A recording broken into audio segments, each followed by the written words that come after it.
आज हम बात करने वाले हैं प्रेरकत्व के बारे में। देखना बेसिकली प्रेरकत्व होता क्या है।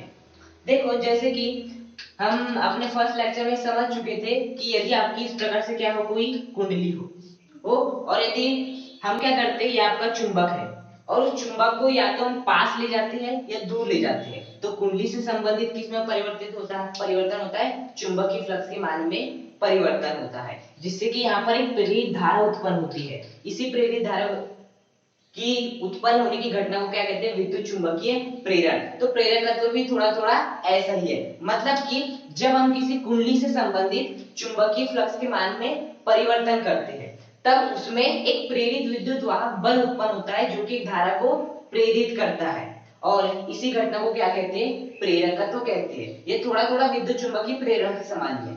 जब किसी कुंडली से संबंधित चुंबकीय फ्लक्स के मान में परिवर्तन करते हैं तो उस कुंडली से संबंधित चुंबकीय फ्लक्स के मान में परिवर्तन होता है, जिससे विद्युत वाहक बल उत्पन्न होता है। इस घटना को क्या कहते हैं, प्रेरकत्व बेसिकली कहते हैं। तो एग्जैक्टली विद्युत चुंबकीय प्रेरण जैसे ही थोड़ा सा या पूरा का पूरा। तो प्रेरकत्व समझ में आया कि जब हम कुंडली से संबंधित चुंबकीय फ्लक्स के मान में परिवर्तन करते हैं तो उसमें एक विद्युत वाहक बल उत्पन्न होता है और चुंबकीय फ्लक्स में परिवर्तन होता है जिससे विद्युत वाहक बल उत्पन्न होता है। इसी विद्युत वाहक बल के उत्पन्न होने की घटना को, विद्युत वाहक बल के उत्पन्न होने की घटना को प्रेरकत्व कहते हैं। इतना समझ में आती है। हाँ, अब देखना जो प्रेरकत्व होता है वो कितने प्रकार का होता है, दो प्रकार का होता है। एक होता है स्वप्रेरकत्व और एक होता है अन्योन्य प्रेरकत्व। दो प्रकार का, स्वप्रेरकत्व और अन्योन्य प्रेरकत्व बेसिकली। तो सबसे पहले हम किसे समझेंगे, स्वप्रेरकत्व को समझेंगे। देखो इसको समझने के लिए हम ना एक एग्जांपल लेंगे जिससे आपको बहुत अच्छे तरह समझ में आ जाएगा। इस प्रकार से हम क्या ले लेते हैं, एक परिपथ ले लेते हैं जिसमें ये क्या है, बैटरी है और ये जो आपका परिपथ है वो क्या है, आपका खुला हुआ है।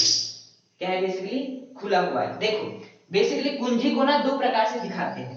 पहला तरीका ये होता है कि ऐसे दिखा दो, इसका मतलब होता है आपकी कुंजी कैसी है, खुली है।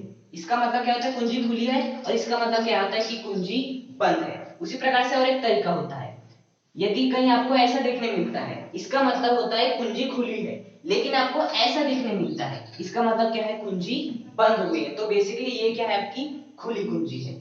आप चाहे तो ऐसा दिखाओ खुली कुंजी को या फिर आप ऐसा दिखाओ, बात वही है। तो इस प्रकार से हमने बैटरी जोड़ दिया, अभी खुली कुंजी कोई भी धारा प्रवाहित नहीं होगी। उसके बाद यहाँ पर हम क्या जोड़ देते हैं, एक कुंडली जोड़ देते हैं और उस कुंडली को हम जोड़ देते हैं कुंजी से। तो इस प्रकार से आपका एक परिपथ बन गया। अब ये जो आपकी बैटरी है इसकी जो ताकत है, बेसिकली जैसे हम इस कुंजी को बंद करेंगे तो इसकी जो ताकत है वो कितनी ताकत है, 5 एम्पीयर धारा प्रवाहित करने की ताकत है। बेसिकली इतनी बात समझो। और इसे आप एक कुंडली की तरह समझ सकते हो और बेसिकली एक कुंडली ही है। तो जैसे हम क्या करते हैं, कुंजी को बंद करेंगे तो बेसिकली इस बैटरी की ताकत कितनी, 5 एम्पीयर प्रवाहित करने की इस कुंडली में से। तो ऐसा नहीं हुआ कि सीधे, देखो पहले जब आपकी कुंजी बंद थी इसमें से कितनी धारा प्रवाहित हो रही थी, 0 एम्पीयर धारा प्रवाहित हो रही थी। लेकिन जैसे मैंने कुंजी को बंद किया तो ऐसा नहीं होगा कि एकदम से 5 एम्पीयर इसमें से प्रवाहित हो जाएगी। जैसे कि आप क्या करते हैं, जब भी कोई बल्ब चालू करते हैं तो जाते स्विच के पास, स्विच को ऑन करते हैं तो एकदम से क्या हो जाता है, बल्ब चालू। वास्तव में मान लेते हैं जो आपका स्विच है, जो आपका बटन है, उसकी पावर कितनी थी, 5 एम्पीयर। तो आपने जैसे स्टार्ट किए तो ऐसा नहीं कि सीधे 0 एम्पीयर से 5 एम्पीयर पहुंच जाती है, ऐसा नहीं होता। 0 से 1 होता है, 1 से 2 होता है, 2 से 3, 3 से 4 और 4 से 5 होता है, तब जाके आपका बल्ब जलता है। लेकिन ये इतने कम सेकंड में होता है, 1 सेकंड से भी कम सेकंड में, लगभग मिली सेकंड में होता है। मिली सेकंड का मतलब क्या होता है, 1 सेकंड का 1000वां भाग। इतने कम समय में होता है कि हमें समझ नहीं होता। जैसे कि हमने बेसिकली आपका ये स्विच है, इस स्विच को क्या की, बेसिकली हमने ऑन किए। जैसे ऑन किए तो इसकी पावर कितनी थी, 5 एम्पीयर की। तो ऐसा नहीं था, ऐसा नहीं होगा कि जो बल्ब में से 0 एम्पीयर धारा प्रवाहित हो रही थी वो सीधे 5 एम्पीयर धारा प्रवाहित हो जाएगी, ऐसा नहीं होता। सबसे पहले क्या होता है, 0 से 1 होता है, 1 से 2 होता है, 2 से 3, 3 से 4 और 4 से 5, और तब जाके आपका बल्ब जलता है। जैसे कि कहीं पे देखते होंगे किसी किसी स्विच की ताकत होती है 16 एम्पीयर। तो ऐसा नहीं कि वो पहले बल्ब 0 पे था, आपने जैसे जाके स्विच ऑन किए तो सीधे 16 एम्पीयर पे चढ़ गया वो और बल्ब जल गया, ऐसा नहीं होता। 0 से 1, 1 से 2, 3 4 5 6 7 8 9 10 11 12 13 14 15 16, तब जाके बल्ब जलता है। लेकिन ये प्रक्रिया इतने फास्ट होती है कि हमें समझ ही नहीं आता, और बेसिकली हम चालू करते हैं आपका बल्ब चालू हो जाता है। यदि हम स्लो मोशन में देखें तो बेसिकली क्या होता है, 0 से 1 होता है, 2 3 4 5 और जैसे 5 एम्पीयर होता है तो आपका बल्ब जल जाता है। तो इतनी बात पहले समझो कि जैसे ही मैंने इस बैटरी को स्टार्ट किया तो ऐसा नहीं कि जो 5 एम्पीयर धारा इसमें से प्रवाहित होगी वो सीधे 0 से 5 हो जाएगी, ऐसा नहीं होगा। पहले 0 से क्या होगी, 1 होगी, 1 से क्या होगी, 2 होगी, 2 से क्या होगी, 3 होगी, 3 से क्या होगी, 4 होगी और 4 से क्या होगी, 5 होगी, ऐसा होता है। तो बेसिकली मैंने पहले आपका स्विच बंद था तो इसमें से कितनी धारा प्रवाहित होती है, 0 एम्पीयर। लेकिन जैसे मैंने स्विच को क्या किया, बंद किया, तो इसकी पावर कितनी, 5 एम्पीयर की है। तो ये 5 एम्पीयर धारा इसमें से ऐसा नहीं कि 0 एम्पीयर से सीधे 5 एम्पीयर पे आ जाएगी कुंडली, ऐसा नहीं होगा। 0 से 1 पे आएगी, 1 से 2, 2 से 3, 3 से 4, 4 से 5 बेसिकली। और ये हम स्लो मोशन में दिख रहे हैं। फास्ट मोशन में तो आपको समझ में नहीं आएगा कि अब 0 से 5 हो गया, कब 0 से 16 हो गया। स्लो मोशन में दिख रहे हैं। तो इस प्रकार से 0 से 1, 1 से 2, 2 से 3, 3 से 4, 4 से 5। तो बेसिकली आपकी देखो धारा के मान में क्या हो रही है, वृद्धि हो रही है। जैसे हमने स्विच को बंद किए तो आपकी धारा 5 एम्पीयर प्रवाहित कर रही थी, तो 5 एम्पीयर प्रवाहित करने के लिए 0 से 1, 1 से 2, 2 से 3, 3 से 4, 4 से 5, मतलब कि देखो धारा के मान में धीरे धीरे क्या हो रही है, वृद्धि हो रही है। धारा के मान में क्या हो रही है, वृद्धि हो रही है। और जब धारा के मान में वृद्धि होती है तो किसके मान में वृद्धि होती है, चुंबकीय क्षेत्र के मान में वृद्धि होती है। कैसे, हमने समझे थे, यदि इस प्रकार का क्या हो आपका चालकता हो, इसमें से यदि क्या बह रही हो, धारा बह रही हो, तो अपने चारों क्या उत्पन्न करता है, एक चुंबकीय क्षेत्र उत्पन्न करता है। और इस धारा का मान जितना अधिक होगा चुंबकीय क्षेत्र का मान भी उतना ही अधिक होगा, धारा का मान जितना कम होगा चुंबकीय क्षेत्र का मान भी उतना ही कम होगा। अब यहाँ पर देखना, जैसे हमने स्विच को ऑन किए तो आपका 0 से 1, 1 से 2, 2 से 3, 3 से 4, 4 से 5 हुआ। तो देखो धारा धीरे धीरे क्या हो रही है, बढ़ रही है। और यदि धारा धीरे धीरे बढ़ेगी तो आपका क्या भी बढ़ेगा, चुंबकीय क्षेत्र भी बढ़ेगा। क्या बढ़ेगा, चुंबकीय क्षेत्र बढ़ेगा। अब बताओ यदि चुंबकीय क्षेत्र बढ़ेगा तो चुंबकीय क्षेत्र रेखाएं बढ़ेगी। बेसिकली चुंबकीय क्षेत्र बढ़ेगा तो चुंबकीय क्षेत्र रेखाएं बढ़ेगी, और यदि चुंबकीय क्षेत्र रेखाएं बढ़ेगी तो क्या उत्पन्न होगा, चुंबकीय फ्लक्स उत्पन्न होगा। देखो बेसिकली चुंबकीय क्षेत्र रेखा कितनी गुजरती है उसे क्या कहते हैं, चुंबकीय फ्लक्स कहते हैं। अब जैसे धारा का मान धीरे धीरे बढ़ेगा तो आपके चुंबकीय क्षेत्र का मान भी धीरे धीरे बढ़ेगा, जिससे चुंबकीय क्षेत्र रेखाओं की संख्या भी बढ़ेगी। और यदि चुंबकीय क्षेत्र रेखाओं की संख्या बढ़ेगी तो चुंबकीय फ्लक्स भी क्या होगा, बढ़ेगा। और यदि चुंबकीय फ्लक्स बढ़ेगा, और यदि चुंबकीय फ्लक्स बढ़ेगा, देखो बढ़ेगा का मतलब क्या होता है, परिवर्तन होना। मतलब कि 1 था तो 2 होगा, 3 होगा, 4 होगा, 5 होगा। तो ऐसे धीरे धीरे चुंबकीय फ्लक्स भी बढ़ेगा, मतलब चुंबकीय फ्लक्स के मान में परिवर्तन होगा। और जब भी चुंबकीय फ्लक्स के मान में परिवर्तन होता है तो क्या उत्पन्न होता है, एक विद्युत वाहक बल उत्पन्न होता है। तो बेसिकली ये जो आपको कुंडली दिख रही है, जैसे हम धारा का मान बढ़ाएंगे धीरे धीरे स्विच को ऑन करते तो चुंबकीय क्षेत्र बढ़ेगा, जिससे चुंबकीय क्षेत्र रेखा बढ़ेगी, जिससे चुंबकीय फ्लक्स भी बढ़ेगा। और यदि चुंबकीय फ्लक्स बढ़ेगा मतलब चुंबकीय फ्लक्स के मान में परिवर्तन होगा, और यदि चुंबकीय फ्लक्स के मान में परिवर्तन होगा तो इस कुंडली में एक प्रेरित विद्युत वाहक बल उत्पन्न होगा। क्या उत्पन्न होगा, बेसिकली विद्युत वाहक बल उत्पन्न होगा। और ये जो विद्युत वाहक बल उत्पन्न होगा ये एक धारा को प्रेरित करेगा। किसे करेगा, एक धारा को उत्पन्न करेगा, जिसे हम प्रेरित धारा कहते हैं। अब बेसिकली वो जो प्रेरित धारा उत्पन्न होगी उसकी दिशा क्या होगी, इसके लिए हम किसका उपयोग करते हैं, लेंज का नियम का उपयोग करते हैं। लेंज का नियम क्या कहता है, लेंज का नियम कहता है कि धारा जिस कारण से उत्पन्न हुई है वो उस कारण का क्या करती है, सदैव विरोध करती है। अब बताओ यहाँ पर जो आपका विद्युत वाहक बल क्यों उत्पन्न हुआ था, क्योंकि बेसिकली आपकी धारा बढ़ रही थी, धारा बढ़ रही थी, जिसके कारण चुंबकीय फ्लक्स के मान में परिवर्तन हुआ, जिससे विद्युत वाहक बल उत्पन्न हुआ, जिसने धारा को प्रेरित किया। मतलब कि यहाँ पर जो प्रेरित धारा उत्पन्न हुई है वो क्यों हुई है, धारा के मान में बढ़ने के कारण उत्पन्न हुई। किसके कारण हुई है, धारा के मान में बढ़ने के कारण उत्पन्न हुई है। तो प्रेरित धारा इस प्रकार से उत्पन्न होगी कि वो धारा के बढ़ने का विरोध कर सके। तो बेसिकली आपकी धारा बेसिकली क्या हो रही थी, इस प्रकार से धीरे धीरे बढ़ रही थी, जिससे प्रेरित धारा उत्पन्न हुई। अब प्रेरित धारा इस प्रकार से उत्पन्न होगी वो उस कारण का विरोध कर सके जिस कारण वो उत्पन्न हुई है, वो धारा के बढ़ने के कारण उत्पन्न हुई है, तो वो इस प्रकार से उत्पन्न होगी धारा के मान को कम कर सके। तो बेसिकली जो आपकी धारा है वो किस प्रकार से प्रवाहित होगी, इस प्रकार से प्रवाहित होगी। जो आपकी प्रेरित धारा की दिशा हो जाएगी वो इस प्रकार से हो जाएगी, क्योंकि बेसिकली आपकी धारा ऐसे आ रही है, और जब प्रेरित धारा ऐसे होगी तभी तो इसका क्या कर पाएगी, विरोध कर पाएगी, उसके बढ़ने का विरोध कर पाएगी। तो बेसिकली जो कि प्रेरित धारा की दिशा होगी वो कहाँ होगी, इस डायरेक्शन में होगी। अब देखना यहाँ पर, अब यहाँ पर आपकी 5 एम्पीयर भी बह रही है, प्रेरित धारा भी बह रही है। क्या है ये सब, तो देखो बेसिकली ये जो आपकी धारा है ना 5 एम्पीयर, ये है आपकी बैटरी की धारा। किसकी धारा है, बैटरी की धारा है। बेसिकली इसे हम क्या कहते हैं, मूल धारा कहते हैं। इसे क्या कहते हैं, मूल धारा, जो कि हमने प्रयोगित की है। लेकिन जब हम मूल धारा प्रयोगित करते हैं तो कुंडली में विद्युत वाहक बल उत्पन्न होता है जो कि धारा को प्रेरित करता है, जिसकी दिशा इसके विपरीत होती है। तो बेसिकली ये वाली जो धारा है, ये कौन सी धारा है, आपकी प्रेरित धारा है, और जो कि किससे उत्पन्न हुई है, आपकी मूल धारा से उत्पन्न हुई है। किससे उत्पन्न हुई है, मूल धारा से उत्पन्न हुई है। तो बेसिकली यही घटना क्या कहलाती है, स्वप्रेरकत्व। देखो स्वप्रेरकत्व, देखो प्रेरकत्व का मतलब होता है विद्युत वाहक बल उत्पन्न होने की घटना। विद्युत वाहक बल उत्पन्न होने की घटना क्या कहलाता है, प्रेरकत्व। अब इसी बैटरी ने क्या उत्पन्न की है, मतलब कि ये आपका एक ही परिपथ है, इस परिपथ में हमने मूल धारा प्रयोगित की है। अब इसी परिपथ में क्या उत्पन्न हो गया, विद्युत वाहक बल उत्पन्न हो गया। इसलिए क्या कहते हैं, स्वप्रेरकत्व। स्व का मतलब होता है खुद में, तो यहाँ पर जो प्रेरकत्व उत्पन्न हो रहा है कुंडली में, वो वही कुंडली में हो रहा है जिसमें से हम धारा प्रयोग करें। मतलब कि हम यदि जिस कुंडली में से धारा प्रयोगित करते हैं, यदि उसी कुंडली में क्या उत्पन्न होता है, विद्युत वाहक बल उत्पन्न होता है, तो उस घटना को कहते हैं स्वप्रेरकत्व। लेकिन यदि हमने इस कुंडली में क्या की, धारा प्रयोगित की है, लेकिन जो विद्युत वाहक बल उत्पन्न हो रहा है वो यहाँ ना उत्पन्न होकर बाजू में हो जाए या कहीं अन्य हो जाए, तो उसे क्या कहते हैं, अन्योन्य प्रेरकत्व। तो स्वप्रेरकत्व का मतलब समझ में आया। जैसे हम स्विच को क्या करते हैं, ऑन करते हैं, तो बेसिकली इसकी पावर कितनी थी, 5 एम्पीयर थी। तो ऐसा नहीं होगा कि 0 से सीधे 5 एम्पीयर पे आ जाएगा, ऐसा नहीं। 0 से 1, 1 से 2, 2 से 3, 4, 5, ऐसा होगा धीरे धीरे।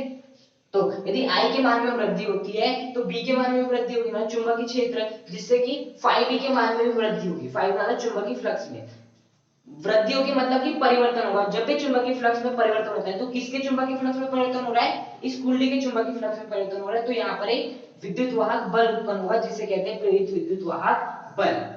जिससे धारा क्या होती है, प्रेरित होती है, जिसकी दिशा किस प्रकार से होती है कि वह मूल धारा का क्या कर सके, विरोध कर सके, मतलब इसकी विपरीत दिशा में होती है। इसी घटना को क्या कहते हैं, स्वप्रेरकत्व कहते हैं। इतनी बात समझ में आती है। हाँ, तो देखो ये हमने क्या की है, जब हमने जो आपकी कुंजी है, पहले क्या थी, खुली थी, फिर हमने क्या की, कुंजी को बंद किया, तो इस प्रकार से हमें देखने मिला। अब क्या करेंगे, जो कुंजी बंद है उसे हम क्या करेंगे, खोलने का प्रयास करेंगे। बेसिकली क्या करेंगे, खोलने का प्रयास। खोलने का प्रयास करने का मतलब होता है कि आपने स्विच गए, स्विच को ऑन किए, तो बेसिकली ये घटना आपको देखने मिली। अब क्या करेंगे, उसी स्विच को हम बंद करने वाले, और जब भी स्विच को बंद करते हैं तो बोलते हैं कि आपकी कुंजी खुली है, ऐसा। तो बेसिकली आपकी कुंजी क्या है, इस बार अभी खुली है, मतलब बंद है, हम क्या करने वाले, उसे खोलने वाले। अभी इस प्रकार से बंद है। देखो बेसिकली देखो यहाँ पर क्या हो रहा था, जैसे हमने इसे स्टार्ट की तो 0 से क्या हुआ, 1, 1 से 2, 2 से 3, 3 से 4, 4 से 5, 5 हुआ। उसके बाद भी धारा जो बनी रहेगी 5 ही बनी रहेगी। क्या बनी रहेगी, 5 बनी रहेगी, क्योंकि इसकी अधिकतम शक्ति कितनी थी, 5 एम्पीयर की थी।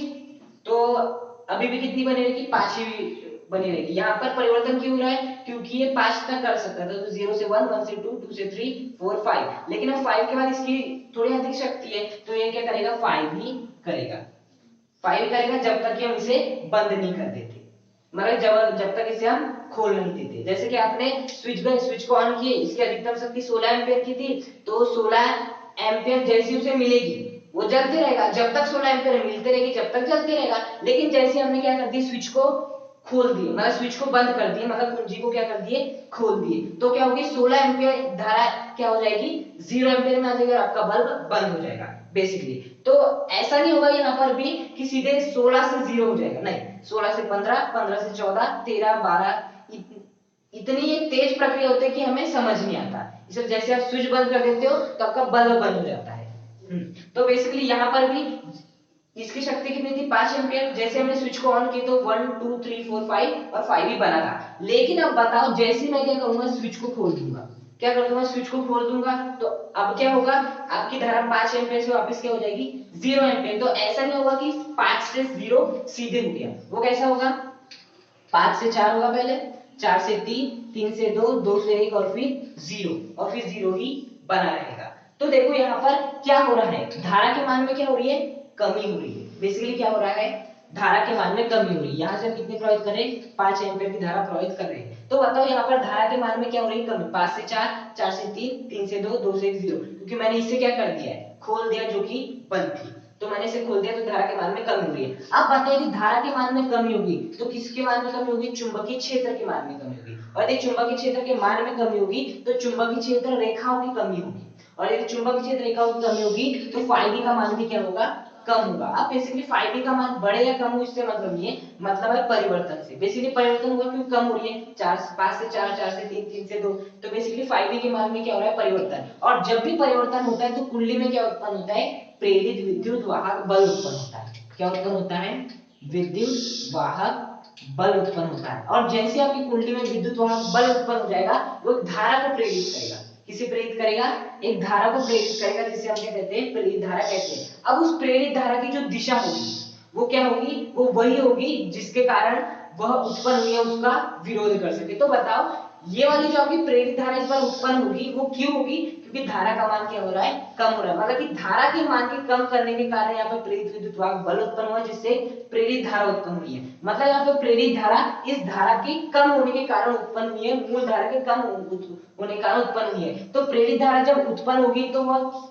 किस प्रकार से उत्पन्न होगी, वह उस कारण का विरोध कर सके जिस कारण वह उत्पन्न हुई है। वो धारा के कम होने के कारण उत्पन्न हुई है तो धारा के मान को क्या करेगी, बढ़ाना चाहिए। और धारा के मान को बढ़ाने के लिए वो क्या करेगी, धारा की दिशा में ही क्या करने लगेगी, मतलब कि उसी की दिशा में प्रेरित धारा की दिशा होगी। बेसिकली आपकी धारा की दिशा यही थी। तो बेसिकली यहाँ पर धारा का मान क्या हो रहा था, कम हो रहा था। तो जब धारा का मान कम हो रहा था प्रेरित विद्युत वाहक बल उत्पन्न हो जिससे प्रेरित धारा उत्पन्न होगी, और वो प्रेरित धारा क्या करना चाहेगी, धारा के कम होने का उत्पन्न हुई तो धारा के मान को बढ़ाना चाहिए। और धारा के मान को बढ़ाने के लिए वह धारा की दिशा में क्या हो जाएगी, उत्पन्न हो जाएगी। बेसिकली धारा की दिशा यही थी आपकी, देखो।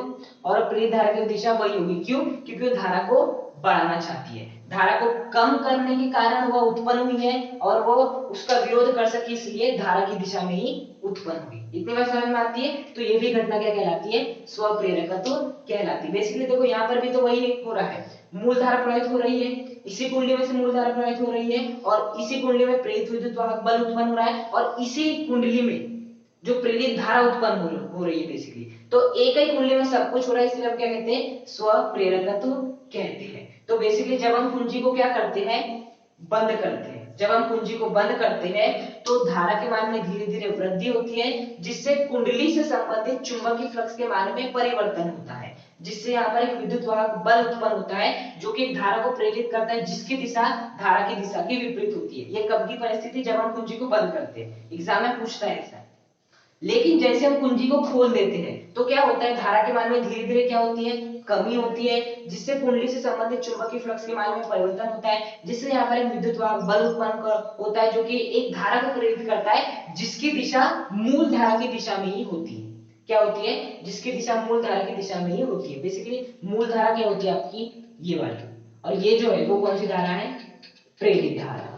हाँ, तो बेसिकली दो कंडीशन होती है। पूछता है कि जब हम कुंजी को बंद करते हैं तो जो प्रेरित धारा की दिशा होती है वो मूल धारा की दिशा के खाली स्थान होती है, तो विपरीत होती है। लेकिन जब हम कुंजी को क्या करते हैं, खोल देते हैं, तो जो प्रेरित धारा की दिशा होती है मूल धारा की दिशा में ही होती है, या प्रेरित धारा की दिशा के समान ही होती है। तो बेसिकली ये घटना क्या कहलाती है, स्वप्रेरकत्व कहलाती है। अब देखो बहुत ही छोटा सा डेरिवेशन है। अब बताओ यहाँ पर इस कुंडली में जो चुंबकीय फ्लक्स के मान में परिवर्तन हो रहा है वो किस बात पर डिपेंड कर रहा है, वो डिपेंड कर रहा है इस आई पर, कहां की आपकी ये वाली आई पर। बेसिकली यहाँ इस कुंडली में जो चुंबकीय फ्लक्स के मान में परिवर्तन हो रहा है वो किस बात पर डिपेंड कर रहा है, आई के मान पे। आई का मान जितना ज्यादा होगा चुंबकीय फ्लक्स का मान में परिवर्तन भी उतना ही ज्यादा होगा। मतलब कि हम ऐसा बोल सकते हैं कि जो आपका 5b है वो किसके समानुपाती है, आई के समानुपाती है ना। बेसिकली देखो यहाँ पर क्या हो रहा था, धारा धीरे धीरे बढ़ रही थी जिससे चुंबकीय क्षेत्र बढ़ रहा था, जिससे चुंबकीय फ्लक्स भी क्या हो रहा था, बढ़ रहा था। चुंबकीय फ्लक्स बढ़ रहा है मतलब चुंबकीय फ्लक्स के मान में परिवर्तन हो रहा है। अब बताओ यदि धारा और अधिक हो जाएगी तो चुंबकीय क्षेत्र भी बढ़ेगा, चुंबकीय क्षेत्र बढ़ेगा तो चुंबकीय फ्लक्स में परिवर्तन भी क्या हो जाएगा, बढ़ जाएगा। तो बेसिकली जो आपका चुंबकीय फ्लक्स में परिवर्तन है वो किस बात पे डिपेंड कर रहा है, इस आई के मान में डिपेंड कर रहा है। उसी प्रकार से यहाँ पर भी देखो धारा का मान जैसे जैसे कम हो रहा है चुंबकीय क्षेत्र भी कम हो रहा है, चुंबकीय क्षेत्र कम हो रहा है तो 5b भी कम होगा, और यदि 5 भी कम हो रहा है चुंबकीय फ्लक्स में मान में परिवर्तन हो रहा है। तो बताओ ये भी किस बात पे डिपेंड कर रहा है, इस आई के मान पे डिपेंड कर रहा है। तो हम ऐसा बोल सकते हैं कि 5b किसके समानुपाती होता है,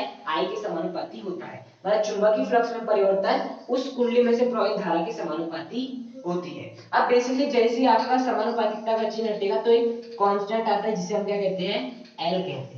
क्या कहते हैं, एल कहते हैं। और जो एल होता है वही क्या कहलाता है, स्वप्रेरण गुणांक। क्या कहलाता है ये, स्वप्रेरण गुणांक। तो बेसिकली यदि स्वप्रेरण का तो पूछता है तो आपको सबसे पहले थ्योरी लिखनी है, पूरा डायग्राम बनाना, और जो मैंने बोला था जब कुंजी बंद कर देते हैं फिर उसकी पूरी लिखना, फिर जब कुंजी हम खोल देते हैं तो उसका पूरा लिखना। उसके बाद बेसिकली ये लिखना कि दोनों ही परिस्थितियों में जो 5 भी है वो किसके समानुपाती है, i के समानुपाती है, तो यहाँ से 5 भी किसके बराबर हो जाएगा, li के बराबर हो जाएगा। इतनी बात समझ में आती, तो ये क्या कहलाता है, स्वप्रेरकत्व। हम जिस कुंडली में से मूल धारा प्रवाहित कर रहे हैं उसी कुंडली में ही विद्युत वाहक बल उत्पन्न हो रहा है, जिसके कारण प्रेरित धारा उत्पन्न हो रही है। तो इसी घटना को क्या कहते हैं, स्वप्रेरकत्व कहते हैं। अब हम बात करेंगे किसके बारे में, अन्योन्य प्रेरकत्व के बारे में बेसिकली।